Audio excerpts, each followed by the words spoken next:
ప్రతినిధి, వారితో మాట్లాడదాం. నమస్తే అండి. నమస్తే యామిని గారు, చెప్పండి. ఏమిటండి మరి వైసీపీ ఇచ్చినటువంటి ఒక లెటర్ ని గవర్నర్ చదివేశారు అని చెప్పి మీరు అంటున్నారు. కరెక్టే మా యామిని గారు. మొదట మీకు, బీఆర్కే న్యూస్ ప్రేక్షకులకి, అలాగే కాంగ్రెస్ నేత అలసిరెడ్డి గారికి, వైఎస్ఆర్సీపీ నేత హనుమంత్ రెడ్డి గారికి నా తరఫున తెలుగుదేశం ప్రజలకు నమస్కారాలు. ఈరోజు బహుశా ఈ రాష్ట్రానికి ఇదే చివరి శాసనసభ అనుకుంటున్నాను. మళ్ళా ఏమైనా జగన్మోహన్ రెడ్డి గుర్తు వస్తే చెప్పలేను. ఇదే చివరి సమావేశం అనుకుంటా. బిఎస్సి సమావేశాన్ని కూడా మా వాళ్ళు వాకౌట్ చేశారు. అయితే కారణాలు అనేకమైనచ్చు. పార్టీల పరంగా రాజకీయ పార్టీలు రాజకీయమే చేస్తాయి. ఈరోజు రాష్ట్రం ప్రగతి వినలేక మేము వాకౌట్ చేశారంట. రాష్ట్రం అధోగతిలో ఉంటే ప్రగతి ఉంటుంది చెప్పండి. అప్పుల్లో కొరకపోయాం, ఆత్మహత్యలో కొరకపోయాం, ఉద్యోగాలు లేవు, రాజధాని లేదు, వైద్యాభిజోనం లేదు, 3 రాజధానులు కడతాం అది లేదు, విద్యా రాజధాని లేదు, న్యాయ రాజధాని లేదు, విశాఖపట్నం లేదు. మాకు ఏమి చెప్పుకొని మేము ఒక ఆడొచ్చి సంఘాలు కొనుక్కునే చెప్పండి. శాసనసభలో ప్రజానాయకుల్ని గెలిపించిన దేనికి ఓట్లేసి అయ్యా మా కాన్స్టిట్యున్సీకి ఏమన్నా చేయండి, మా రాష్ట్రాన్ని అభివృద్ధి చేయండి అని చెప్పారు. జగన్మోహన్ రెడ్డి గారు కూడా చాలా గొప్ప గొప్ప వడాలు ఇచ్చారు. పింఛన్లని, అదేవిధంగా ఇళ్ళని, అదేవిధంగా సిపిఎస్ రద్దని, విద్యా జాబ్ కార్డ్ అని, సారా నిషేధం అని, మద్యపాన నిషేధం అని అనేక అంశాలు తీసుకొచ్చారు. మరి ఇవి ఏవి జరగలేదు కదా. లబ్ధి అభివృద్ధి సంక్షేమం జరగకనే కదా మేము దాని గురించి గవర్నర్ గారికి విశేషాధికారులు ఉన్నాయా లేవా నేను మాట్లాడలేదు. కానీ ఆయన మాట్లాడేటప్పుడు కొంచెం వాస్తవాల దగ్గరగా ఉంటే బాగుండేదేమో. అవి మొత్తం జగన్మోహన్ రెడ్డి గారి పాంప్లెట్ వచ్చి కూర్చొని పెట్టుకుని చదువుకొని ప్రభుత్వం భజన చేసేదిగా ఉంటే గవర్నర్కి విలువ ఉండదు కదా. ఆ పాయింట్ ఆఫ్ వేలో ప్రజలు గమనిస్తారు కాబట్టి తులసిరెడ్డి గారు చెప్పుండొచ్చు, లేదా హనుమంత్ రెడ్డి గారు చెప్పబోవచ్చు. అనేక సందర్భాల్లో ప్రతిపక్షాలు అధికార పక్షాల మధ్య వాద ప్రతిపాదనలు మామూలుగానే ఉంటాయి. అయితే దాన్ని వినిపించాలన్నా ఆ కాలకేయుల సభలో ఏ మాట విని పరిస్థితులు ఎవరు లేరు.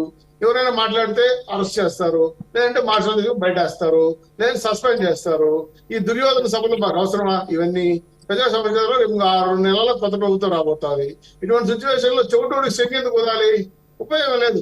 5 ఏళ్ళు ఊది ఊది ఊది చెవు నోరు మొత్తం నొప్పెత్తుకుని కాబట్టి ఇంక ఊదినా ఉపయోగం లేదు.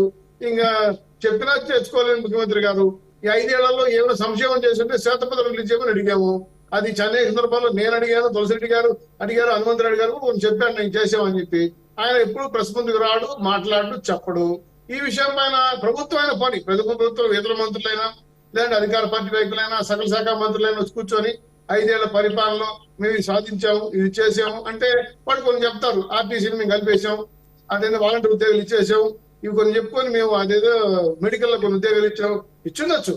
చేసింది గోరంతా, దోసేసింది కొండంతా. కాబట్టి సిచ్యువేషన్ లో రాష్ట్ర పరిస్థితులు బాగాలేదు. ఎన్నికల వేడి ముందుకు వస్తా ఉంది. ప్రభుత్వ పరంగా అనేక లొట్టుకులు, అదేవిధంగా బాధలు, ఇబ్బందులు ఉన్నాయి. ప్రజలు ఇబ్బందులు పడుతున్నారు. ప్రభుత్వ సంక్షేమ కార్యక్రమాలకు కుదేలు పడ్డాయి. రాష్ట్రం అంతా కూడా అప్పుల పాలైపోయింది. దీంతో ప్రతిపక్షాలు ఆందోళనలో ఉన్నాయి. ఎందుకంటే ప్రజల తరఫున మాట్లాడేది ప్రతిపక్షాలు. ప్రజలు వచ్చి అసెంబ్లీలో మాట్లాడారు కదా. కాబట్టి ఆ అవకాశం ఇచ్చే అవకాశం కౌరవ సభలో, ఈ కాలకేయుల సభలో లేదు. కాబట్టి రాష్ట్రంలో మేము వచ్చేసి గొంతుకోవడం తప్ప ఏం లేదు. కాబట్టి అదేదో ప్రజలకు చెప్తే ప్రజల్లో మార్పు వస్తుంది. రేపు ఈ ప్రభుత్వం తెస్తారనే ఉద్దేశంతో వాకౌట్ చేసింది నిజమే. కాకపోతే గవర్నర్ గారు కొన్ని అంశాలు ప్రస్తావించేటప్పుడు కొంత అనుకోని విధంగా ఆయన ఆశించారో లేదు చెప్పారో అనేక విషయాలు. తులసిరెడ్డి గారు చెప్పినట్టు అందరికి ఇల్లు ఇచ్చేసామనో, లేదా పింఛన్లు ఇచ్చేసామనో, లేదంటే ప్రమాణ రాష్ట్రం అభివృద్ధి చేసామని చెప్పడం వల్ల అది కొంచెం సత్య దూరంగా ఉంది. దానివల్ల 1-2 అయితే వినొచ్చు. మొత్తం పాపులేట్ అయితే ఏం చేయాలి చెప్పు. దానిపై వైఎస్ఆర్సీపీ సభ పెట్టుకొని, వైఎస్ఆర్ ప్లేనరీ పెట్టుకొని వాళ్ళ జగన్మోహన్ రెడ్డి గారు బదిలీ కార్యక్రమం చేసుకుంటూ సరిపోయింది అనిపించింది. అందుకు నేను కొంత బాధ కలిగించిన రాష్ట్ర వ్యాప్తంగా ప్రతిపక్షాలు నిరసన కారణం అని అనుకుంటున్నాను. దీంట్లో ప్రతిపక్షాలు చేసేది ప్రజలు సహకరిస్తారని ఆశతోనే ముందుకెళ్ళాం. గతంలో శాసనసభ ఇదే 4 రోజులు పెడతారని 3 రోజులకు కుదించారు. మరి ఎందుకు కుదిరించారో అది ముఖ్యమంత్రి తెలియాలి, స్పీకర్ తెలియాలి. మా స్పీకర్ గారు కూడా ఒక రకంగా చెప్పాలంటే ఒక రాజకీయ పార్టీకి అనుకూలంగా పనిచేసే విధంగా ఉన్నాడు. ఆయన స్పీకర్ గా వ్యవహరించట్లేదు. సరే, అది అందరికి తెలిసిన విషయమే. ఇంకా అయిపోయేసరికి కౌంట్ డౌన్ స్టార్ట్ అయిన ప్రభుత్వానికి అరిసినా, గోలు పెట్టినా, లేదా ఇంకోటి చేసినా కూడా ఏ ఫలితాలు రావు. ఇప్పుడు చేసేవన్నీ ఆఖరి దశలో, అంకమ దశలో చేసినా సత్ఫలితాలు రావు ఉద్దేశంతో మేము ఖచ్చితంగా నిరసన తెలియజేశాం. రాష్ట్ర ప్రజలకి ఈ అంశాలపైన చైతన్యం తేవడం కోసం ప్రజాక్షేత్రంలోకి ప్రతిపక్షాలని వెళ్తున్నాయి. అందుకే ఈ రోజు తెలుగుదేశం పిలుస్తుందిరా కావచ్చు, యువగలం కావచ్చు, వారాహయాత్ర కావచ్చు, కాంగ్రెస్ వాళ్ళు కూడా కొన్ని కార్యక్రమాలు చేస్తున్నారు. కాబట్టి ప్రజలకు వెళ్తే, ప్రజలకు చెప్తే ప్రజలకన్నా అర్థమవుతున్న ఉద్దేశంతో ప్రజాక్షేత్రంలో తెచ్చుకోబోతున్నాం, యుద్ధం అయిపోతున్నాం జగన్మోహన్ రెడ్డి గారికి.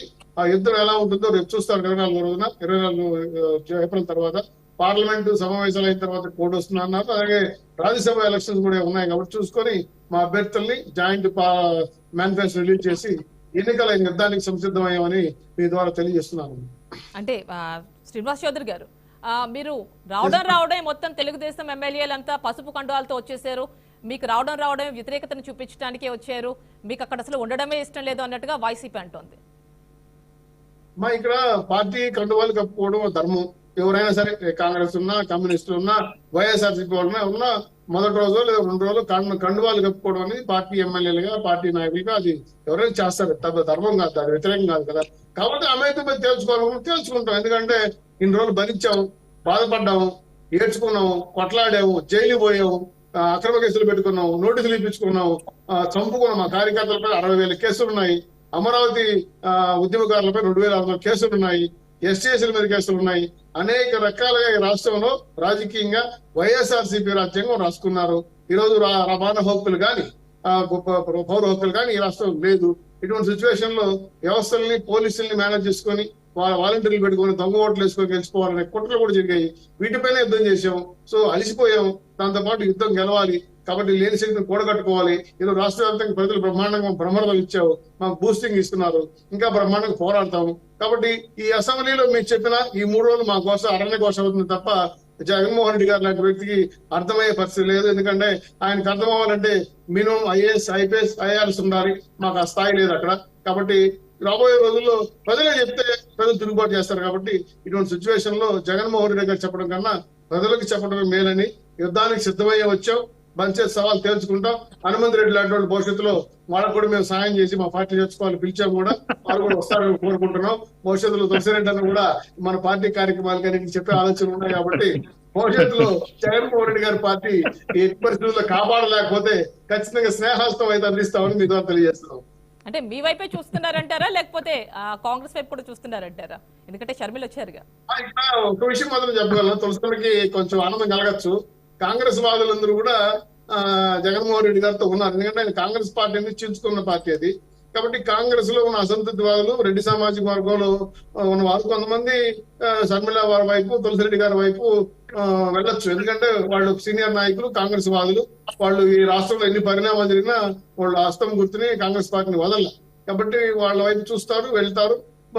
ఆల్రెడీ ఎమ్మెల్యేలు సీట్లు లేకుండా దాదాపు 58 మంది ఇంచుమించు రమారమిగా వాళ్ళు కూడా చాలా మంది కాన్స్టిట్యూన్సీలు వ్యతిరేకుతున్నారు.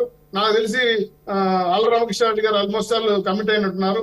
రోజా గారు కూడా ఈ మధ్య షర్మిల గారితో మాట్లాడుతున్నారని విన్నాను. అది ఎంతవరకు వాస్తవం హనుమంత్ రెడ్డి గారు చెప్పాల విషయం. అలాగే చాలా మంది మాజీ తాజా ఎంపీలు, తీసేసిన సస్పెండ్ చేసిన ఎమ్మెల్యేలు, కొంతమంది ఎమ్మెల్సీలు కూడా కాంగ్రెస్ వైపు చూస్తున్నారు. అదే కాకుండా కిరణ్ కుమార్ రెడ్డి గారితో కానీ, కోట విజయభాస్కర్ రెడ్డి కానీ, మర్చానారెడ్డి గారు కానీ చాలా మంది పాత సీనియర్ కాంగ్రెస్ వాళ్ళతో పనిచేసిన కాంగ్రెస్ వాదులు ఇప్పుడు జగన్మోహన్ రెడ్డి గారి మాటలు ఆయన నమ్మకం మీద కరువైంది. కాబట్టి వాళ్ళందరూ కూడా దీంతో రాజశేఖర రెడ్డి లెగసీ రాజ్యాంగ పరిపాలన చేస్తారన్న జగన్మోహన్ రెడ్డి గారికి ఆచరణలు సాధ్యం కాలేదు. కాబట్టి కాంగ్రెస్ పార్టీ ఈ రోజు ప్రత్యేక హోదా ఇస్తామని చెప్తా ఉంది, రాష్ట్రం అభివృద్ధి చేస్తామని చెప్పి వాళ్ళు పాలసీ తీసుకొచ్చారు. కాబట్టి కాంగ్రెస్